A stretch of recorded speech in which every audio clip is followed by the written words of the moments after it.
Berita bagus kadang datang dari tempat yang sudah lama kita lupakan. Setelah lama nggak kedengeran, Bukalapak muncul kembali dengan kabar yang mengejutkan. Dari Januari sampai September 2025, mereka mencatat laba bersih 2,9 triliun secara akuntansi. Padahal pada kuartal ketiga 2024 masih rugi 593,2 miliar rupiah. Pendapatan usaha Bukalapak naik dari sekitar 3,3 triliun menjadi 4,72 triliun secara tahunan. Kok bisa? Setelah mundur dari pertarungan e-commerce yang berdarah-darah, bagaimana Bukalapak bisa kembali untung? Apakah pivotnya benar-benar berhasil atau ini hanya angka yang terlihat manis di atas kertas?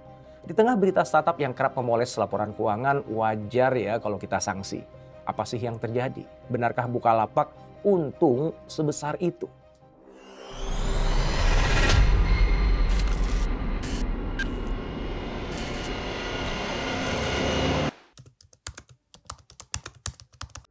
Kabar keuntungan Bukalapak bukan sekedar rumor. Data pendapatannya memang menanjak dan langkah pivot yang mereka ambil mulai terasa hasilnya. Pada awal 2025, Bukalapak resmi menghentikan bisnis e-commerce barang fisik. Keputusan besar itu diumumkan di Januari, lalu eksekusinya berjalan dengan cepat. Februari, mereka berhenti menerima pesanan. Maret, seluruh transaksi diselesaikan. Sejak itu, Bukalapak bukan lagi tempat belanja barang seperti dulu. Sebagai gantinya, mereka membangun identitas baru melalui 4 segmen utama: gaming, mitra, retail digital, dan pengelolaan investasi. 4 inilah pilar baru yang kini menopang perjalanan Bukalapak. Secara angka yang paling mencolok tentu segmen gaming. Pendapatannya melonjak 215% menjadi 3,8 triliun rupiah. Pertumbuhan yang sulit untuk diabaikan. Sebaliknya, segmen online to offline turun menjadi 619 miliar rupiah. Sementara retail digital berada di angka 280 miliar rupiah. Dengan kata lain, mesin pendapatan Bukalapak hari ini terutama digerakkan oleh dunia gaming, sementara segmen lain masih mencari bentuk terbaiknya. Namun ada satu faktor lain yang membuat laba mereka terlihat melonjak drastis: keuntungan investasi saham. Hingga September 2025, sekitar 2,17 triliun rupiah laba Bukalapak berasal dari kenaikan nilai portfolio investasi, terutama dari Alobank, di mana mereka memegang 11,49% saham. Harga saham bank digital itu meroket 111% sejak awal 2025 hingga mencapai sekitar Rp1.480. Kenaikan inilah yang menyokong angka laba Bukalapak secara signifikan. Dari sini kita mulai melihat gambaran besarnya. Bukannya salah, tapi ceritanya tentu lebih rumit dari sekedar Bukalapak untung besar. Untuk memahami lonjakan laba Bukalapak, kita perlu kembali ke akar persoalan. Sejak lahir, Bukalapak berada di area e-commerce yang makin brutal dari tahun ke tahun. Bakar uang, promosi tanpa henti, gratis ongkir, dan perang harga membuat profit makin sulit. Ketika tech winter tiba dan pendanaan mengecil, tekanan jadi semakin besar. Pada titik itu, bertarung langsung melawan Shopee, Tokopedia, atau Blibli bukan hanya mahal, tapi juga nggak rasional. Maka setelah IPO, Bukalapak memilih keputusan paling berani dalam sejarahnya: menutup bisnis e-commerce dan mencari arah baru. Mereka memusatkan energi pada segmen digital yang lebih ringan. Namun karena transformasi butuh waktu, mereka juga mengambil langkah yang realistis, yaitu menempatkan dana IPO ke instrumen investasi, saham, obligasi, reksadana, tempat yang bisa memberi bantalan finansial selama mesin bisnis baru belum stabil. Strategi seperti ini bukan hal yang baru. Banyak perusahaan yang sedang transisi melakukannya untuk mengurangi tekanan operasional sambil menunggu model bisnis yang baru jadi matang. Nah, kebetulan salah satu investasi Bukalapak, Alobank, tumbuh dengan sangat cepat. Dengan kepemilikan lebih dari 11%, maka setiap kenaikan harga saham Alobank langsung berdampak pada laporan laba Bukalapak. Dari total laba 2,9 triliun, 2,17 triliun rupiah berasal dari keuntungan investasi, baik realisasi ataupun yang unrealized gain. Jadi jelas ya, Bukalapak memang untung, tapi bukan karena seluruh mesin bisnis pivotnya sudah mapan. Sebagian besar angka itu datang dari portfolio investasi yang sedang bersinar. Angka 2,9 triliun terdengar memukau, tapi jika kita membedahnya, cerita yang muncul justru lebih kompleks. Mayoritas laba Bukalapak bukan berasal dari operasional harian, melainkan dari kenaikan nilai aset investasi mereka.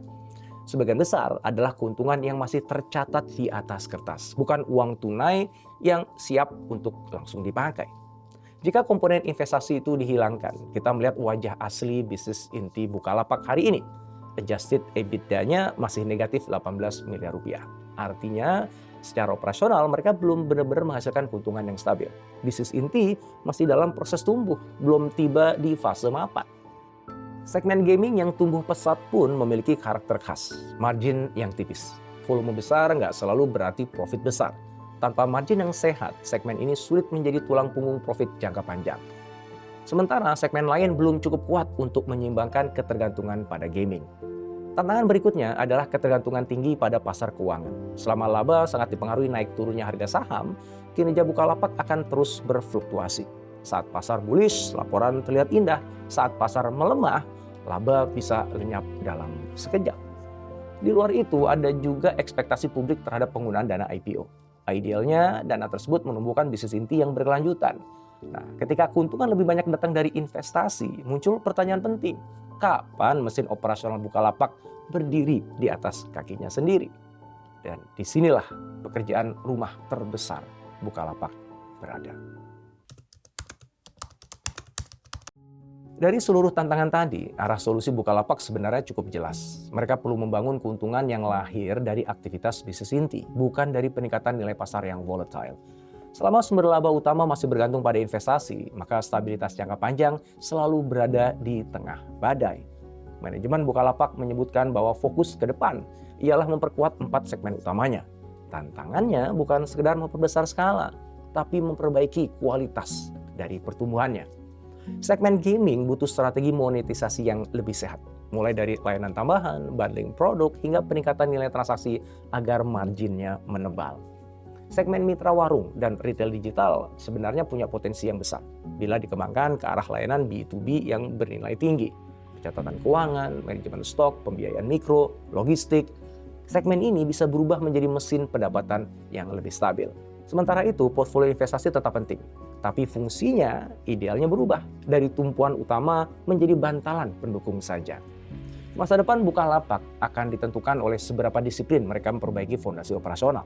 Jika margin meningkat, monetisasi membaik, dan segmen bisnis semakin mandiri, barulah pivot ini bisa disebut berhasil, bukan hanya terlihat berhasil di laporan keuangan.